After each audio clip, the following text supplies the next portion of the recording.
Good morning दगड़ियों, कैसे हैं आप लोग? सभी सुख से होंगे। एक नए दिन पे करते हैं आज एक नए ब्लॉग की शुरुआत। जैसा कि कल प्रशिक्षण का पहला दिन काफ़ी शानदार रहा और आज है दूसरा दिन। अभी सुबह के 9 बजने वाले हैं और मैं तैयार हो गया हूँ प्रशिक्षण में जाने के लिए। तो अब चलते हैं प्रशिक्षण स्थल की तरफ, आपसे मुलाकात होती है वहीं। तो आप आज के ब्लॉग में भी अंत तक बने रहें और ब्लॉग आपको कैसा लगा ये कमेंट के माध्यम से ज़रूर बताएं। ये है बाहर का नज़ारा। आज एकदम मौसम साफ, सुबह सुबह बढ़िया सी धूप आ गई।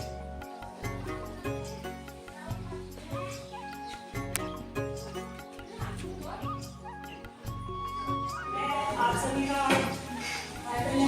परीक्षण में एक दिवस में आप सभी का स्वागत करती हूँ और प्रथम दिवस की व्याख्यान अटेंडेंस 2 दिवसीय फॉलो परीक्षण के लिए विद्यालय में प्रतिभागियों की विकासखंड डूंगरीघाट राष्ट्रीय विद्यालय से करना प्रातः 10 बजे बुलाया गया। हम सभी प्रतिभागियों उपस्थित हुए। साथ में एमपी जी द्वारा सभी प्रतिभागियों का स्वागत किया गया और प्रथम दिवस का शुभारंभ किया गया। एमपी त्रिभुवन जी ने अपना परिचय देने के पश्चात परीक्षण में आए हुए सभी प्रतिभागियों ने अपना परिचय दिया। तत्पश्चात एक वो भी छोटा मोटा चोर भी बड़ा नामी चोर, जब एक बार वो चोरी करके भाग रहा था तो भागते भागते वह एक जगह पर रुका जहाँ पर सत्संग चल रहा था। अब सत्संग के बीच में जाकर के वो छुप गया, बीच में बैठ के। अब जैसे आज हमारे प्रशिक्षण का समापन का दिन है तो वहां भी सत्संग के समापन का दिन था, बीच में बैठ गया, छुप गया। तो अब जब जैसे ही समापन हुआ सत्संग का तो सब सारे भक्त लोग बारी बारी से गुरु जी के पास जाने लगे, संत जी के पास, उनसे आशीर्वाद लेने लगे और उनसे अपने प्रश्न पूछने लगे, उनका समाधान लेने लगे। तो जब अंत में चोर की बारी आई, चोर भी गया। संत जी ने उसके बारे में पूछा कि भाई आप कौन हो? तो वो झूठ नहीं बोल पाया। उसने कहा कि मैं एक चोर हूँ, मेरी आदत छूट नहीं पा रही है, मेरी ये चोरी की आदत छूट नहीं पा रही है, मैं क्या करूँ? तो संत जी ने उनको रोका नहीं, उन्होंने कहा कि तुम्हारा काम है, कोई बात नहीं, लेकिन आप 4 बातों पर ध्यान जरूर रखना। नंबर 1, कभी भी किसी गरीब के घर में चोरी मत करना। दूसरा, कभी झूठ मत बोलना। तीसरा, जिसके घर का तुमने नमक खाया उस घर में चोरी मत करना। चौथा, कभी भी तुम्हारी वजह से तुम्हारी चोरी किए हुए का इल्जाम किसी दूसरे के सर पर न जाए। मैंने कहा ठीक है, मैं ऐसा ही करूँगा। शाम हुई, अपने घर गया हो। अब रात हुई तो चोरी तो रात को ही करते हैं, उसका जो रूटीन का काम है चोरी करना है, वो चोरी करने के लिए निकला। अब देखा कि सामने तो बस्ती है, सब गरीब लोग ही हैं। गुरु जी की बात याद आई, भाई सब गरीब लोग हैं तो गरीब के घर में तो चोरी करनी नहीं है। तो उन्होंने कहा भाई आप ऐसा करते हैं, आज राजा के घर में चले जाते हैं चोरी करने, तो अमीर है। तो जब वो राजा के महल की तरफ गया चोरी करने के लिए तो उसने देखा कि भाई प्रवेश द्वार पर तो सैनिक खड़े हैं, कैसे इंटर करूँगा मैं, कैसे जाऊँ अंदर को? तो उसने क्या किया, चमक धमक वाले कपड़े पहने, थोड़ा हीरे जवाहरात पहने ताकि वो लगे कि भाई महल के सच्चाई है। जब वो गया सामने तो प्रवेश फ्रंट द्वार से ही गया, फिर वो तो सैनिकों ने उसको रोका, रुको कहाँ जाते हो, कौन हो तुम? तो उन्होंने सैनिकों से क्या कहा, तीसरी बात याद आ गई, उन्होंने कहा कि भैया मेरे को झूठ नहीं बोलना है। दूसरी बात उन्होंने कहा मैं क्या हूँ, एक चोर हूँ और मैं राजा के महल में चोरी करने के लिए जा रहा हूँ। सैनिकों को लगा यार ये कोई राजा का खास आदमी है, नहीं तो इतने कॉन्फिडेंस से ये क्यों कह रहा मैं चोर हूँ, ये चिढ़ गया है। हमने जब इससे पूछा ये चिढ़ गया है, शायद ये राजा का कोई खास आदमी। मैंने कहा ठीक है जाओ। चला गया महल के अंदर। अब महल के अंदर गया तो अपनी आदत के अनुसार उसने जो भी बोरा छुपा रखा हुआ कपड़े के अंदर सारा हीरे जवाहरात उसने इकट्ठा किए, बोरा भरा। अब ये चोरी करते करते उसको भूख लगी, सामने रसोई से गुजरा, रसोई से तो उसके अच्छे पकवान की खुशबू आने लगी। जब खुशबू आए तो वो रसोई के अंदर घुसा और खाना खाने लगे। अब जैसे खाना खाने लगा और खाना खाने के बाद वो अपना बोरा उठाने लगा, जी की चौथी बात याद आ गई, भैया जिस घर का नमक खाओगे उस घर में चोरी नहीं करनी है। क्योंकि उसको ज्ञान आ गया ना, तो गुरुजी ने उसको रोका नहीं था। उसने गुरुजी ने उसको ये नहीं कहा था कि तुम चोरी करोगे तो तुम्हें पाप लगेगा, तुम्हें भक्ति की सीख दी, कुछ नहीं कहा। हमने कहा ठीक है तुम्हारा काम है करो। 4 बातें, नमक जिस घर में खाया है चोरी नहीं करनी है, बोरा छोड़ करके वो चले गए। अब बोरा छोड़ करके चला गया तो दूसरे दिन भैया राजा ने देखा कि सारा सामान बिखरा पड़ा है, हीरे जवाहरात भी नहीं दिख रहे। एक सैनिक के हाथ में वो बोरा लेके कहा महाराज ये बोरा है देखो, इस बोरे में तो इतने हीरे जवाहरात है। अब राजा चकित हो गया, उन्होंने कहा भाई ये चोरी तो हुई, कोई न कोई तो आया है चोरी के इरादे से। अब उन्हें एक आदेश जारी कर दिया कि जितने भी शहर के चोर है सबको जेल में डालो। जब उसने सुना कि भाई राजा ने फरमान जारी कर दिया जितने भी चोर है सबको, अब उसको अपने गुरुजी की कौन सी बात याद आई? चौथी बात कि भैया तुम्हारी वजह से किसी के भी ऊपर गलत इल्जाम नहीं जाना चाहिए। फिर वो अगले दिन राजा के महल में पहुंचा, कहा कि ये जो चोरी हुई है ना, चोरी का प्रयास हुआ है, चोरी नहीं हुई है, ये सब मैंने किया था। तो राजा को बड़ा आश्चर्य हुआ कि भाई ये चोर खुद आकर के मेरे से कह रहा है कि मैं चोरी के इरादे से आया। तो उन्हें सारी बात बताई, मैं जब सत्संग में गया तो मेरे साथ ऐसा हुआ, गुरुजी ने मेरे से ऐसा कहा। तो राजा ने उसका हाथ पकड़ा और गद्दी पे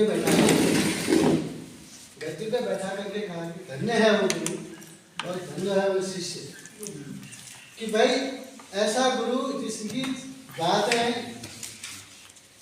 सुन करके, और वो ऐसा शिष्य जिन्होंने आपको इतनी अच्छी अच्छी बातें बताई, ऐसे गुरु, और वो ऐसा शिष्य जिसने हूबहू अपने जीवन में उतारी है बातें। तो उन्होंने कहा कि भाई देखो आपके गुरु जो भी हैं, जो भी संत रहे हैं, लेकिन आज से मेरे गुरु आप हैं। बच्चों को हम जो उनके परिवेश से जोड़कर हम उनको सिखाते हैं, जैसे कंकड़ पत्थर उनके जो परिवेश में होता है हम उसी के हिसाब से अपने बच्चों को सिखाते हैं। मैथ में हो गया, जैसे बच्चों से आज जो मैथ से हम सिखाते हैं कितनी रोटी खा के आए, कितने भाई बहन, 4 भाई बहन, कितने भाई हो, 2 भाई। तिथि दिवस में आप लोगों के सामने विद्यालय समीक्षा का मैं तो लिख के जो लाया था मैं उसी को पढ़ लेता। तो विद्यालय में सबसे पहले तो एक बात ये है कि जो FLN कार्यक्रम है ये क्या है, हम लोगों को पहले ये समझने की बहुत जरूरी आवश्यकता है। निपुण भारत मिशन ये जो नई शिक्षा नीति 2020 लागू मुख्यमंत्री जुलाई 2020 से, तो इसके अंतर्गत सरकार ने कार्यक्रम चलाए थे बच्चों के शैक्षिक विकास के लिए। तो इसमें एक निपुण भारत मिशन है और एक FLN है। निपुण भारत मिशन के अंतर्गत FLN कार्यक्रम जो चलाया जा रहा है, इसमें आपने पढ़ा भी होगा, इसमें सभी लोगों ने भले हफ्ते में मतलब 2-3 दिन से मैक्सिमम तो मैं करा नहीं पाता हूँ, क्योंकि मैं अकेला हूँ तो काफी चीज होती है स्टार्टिंग से, तो 3 दिन ज्यादा मैक्सिमम से ज्यादा नहीं करा पाता हूँ। और मैं लिखता हूँ तो प्रॉपर उसमें रजिस्टर बना के दिए मेरे पास। तो सबसे पहले मैं आनंद से स्टार्ट करता हूँ। तो आनंद में स्टार्ट करता हूँ तो जैसे एक कहानी आनंद से, उसमें स्टार्टिंग है सोमवार को आप गतिविधि करेंगे, ध्यान करेंगे, सॉरी ध्यान से स्टार्ट होता है वो, फिर 12 वयस की कहानियां आती है, फिर उसके बाद महीने के जैसे हफ्ते के लास्ट में आपकी गतिविधि आ गई, या जैसे गतिविधि साथ साथ उनका अनुभव भी आ गया साथ साथ में आनंद में ये है। तो जो पहला पॉइंट है बातचीत में हिस्सा ले पाए, सवाल पूछ पाए या जवाब दे सके। जैसे एक आनंद में एक कहानी है कोयले का टुकड़ा, कोयले का टुकड़ा एक कहानी है। अमित एक मध्यवर्गीय परिवार से आता था, एक लड़का था। वो में कई लोगों ने इसके बारे में ठीक से, मुझे लगता है कई लोगों को जानकारी कहते हैं कि ध्यान करना है, और सुबह ध्यान करो या फिर कुछ खेलकूद करो, ऐसा नहीं है। आनंद ध्यान से मतलब नहीं है, आनंद का ध्यान अलग चीज है। और कई लोग क्या है सुबह ध्यान मंत्र अंतर कर देते हैं, वो आनंद नहीं है, बिल्कुल भी नहीं। और असल में क्या है, आनंदम एक जो हमारा प्रत्येक कक्षा के लिए 1 से लेकर अभी तो 8वीं क्लास तो चल ही रहा है, तो कक्षा 1 और 2 में उसका टाइम टेबल अलग है और 3 से लेकर 8 तक का अलग है। और हर दिन का पूरे 6 दिन का इसका टाइम टेबल है। शांत रहिए, कुछ मत सोचिए, शांत रहिए।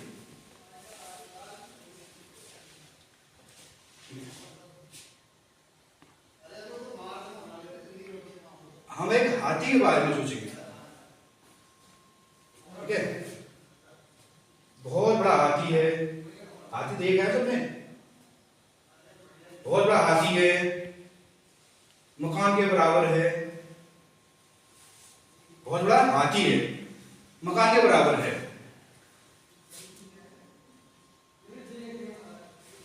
लंबी लंबी सूंड है, इमेजिन करो उसको, तो सोचो उसको।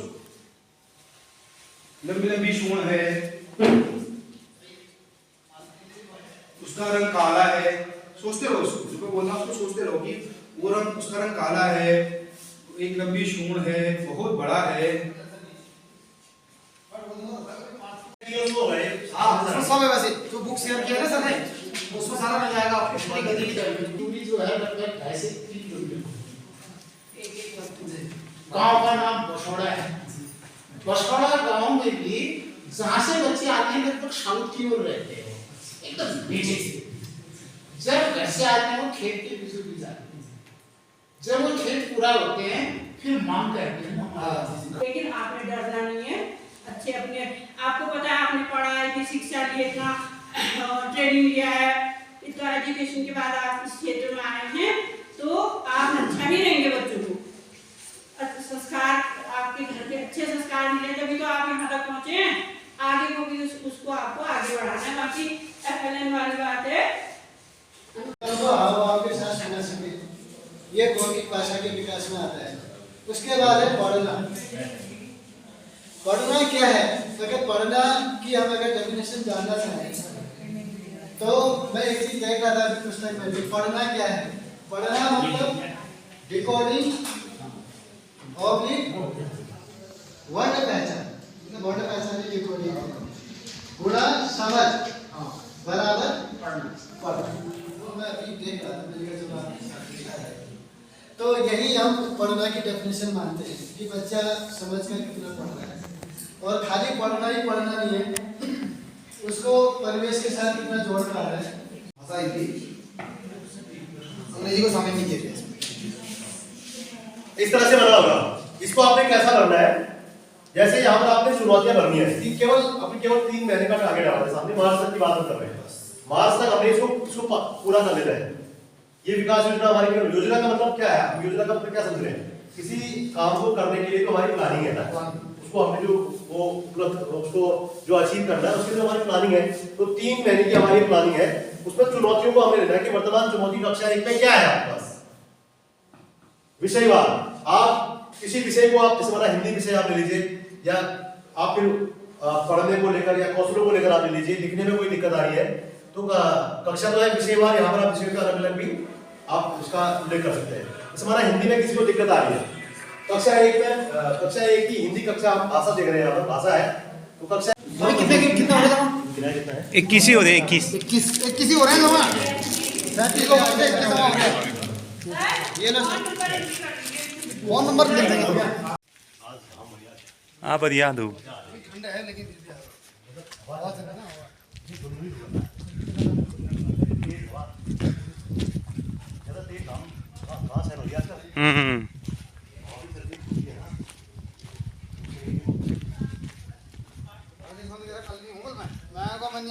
कौन? राजेश भाई हाँ मैं नहीं आऊँ।